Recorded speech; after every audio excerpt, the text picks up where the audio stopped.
கோர்ட்டுக்கு போன கோபிக்கு என்னாச்சுன்னு தெரியலையே அப்படின்ட்டு ஈஸ்வரி வீட்டில் புலம்பிட்டு இருக்காங்க. அந்த பாக்கியம் கேஸை வாபஸ் வாங்கினாலா, கேஸை வாபஸ் வாங்க மாட்டேன்ட்டு பிடிவாதமாக போனாலே என்னாச்சோ அப்படின்ட்டு ஈஸ்வரி பதட்டமாக இருந்தாங்க. ஆனால் பாக்கியா கோர்ட்டில் கேஸை வாபஸ் வாங்குறாங்க. கோபியை இந்த வழக்கிலேருந்து விடுதலை பண்ணுறாங்க. ராதிகா கோபி 2 பேரும் ரொம்ப சந்தோஷமாக கோர்ட்லேருந்து வெளியே வராங்க. பாக்கியாவும் வெளியில் வராங்க. பாக்கியாவை பார்த்துட்டு ராதிகா, ரொம்ப நன்றி, நீங்கள் செய்த இந்த உதவிக்கு நான் என்றைக்கும் மறக்கவே மாட்டேன். நீங்கள் மட்டும் இந்த கேஸை வாபஸ் வாங்கலைன்னா அவரை ஜெயிலில் தான் போட்டிருப்பாங்க. உடம்பு சரியில்லாத இந்த நேரத்தில் அவர் உள்ளே போனால் இன்னும் அவருடைய உடல்நிலை ரொம்ப மோசமாகும். என்னால் அதை நினச்சி கூட பார்க்க முடியல.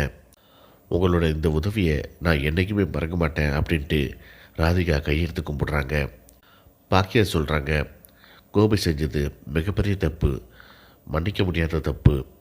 நான் இருந்தாலும் உங்களுக்காகவும் என் பிள்ளைகளுக்காகவும் தான் நான் மன்னிச்சு விடுறேன். இனிமேலாவது என்னோடய விஷயத்தில் அவரை தலையிட வேணாம்னு சொல்லி வைங்க அப்படின்ட்டு பாக்கியா அங்கேருந்து கிளம்புறாங்க. கோபியும் வந்து பாக்கியா கிட்ட மன்னிப்பு கேட்குறாரு. அங்கேருந்து கிளம்பி வீட்டுக்கு போகிறாங்க. கோபியை பார்த்த ஈஸ்வரி ரொம்ப சந்தோஷப்படுறாங்க.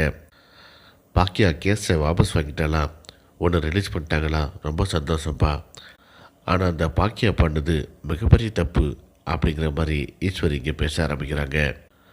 கோபி சொல்கிறாரு, அம்மா நீங்கள் கொஞ்சம் பேசாமல் இருக்கீங்களா?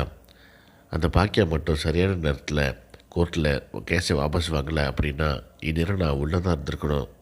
அதுக்கு தான் அவளுக்கு நான் நன்றி சொல்லிட்டு வந்தேன். தப்பு செஞ்சது நான் தான் அம்மா, அவையில அப்படின்ட்டு பாக்கியாவுக்கு கோபி சப்போர்ட் பண்ணி பேசிகிட்டு இருக்காரு.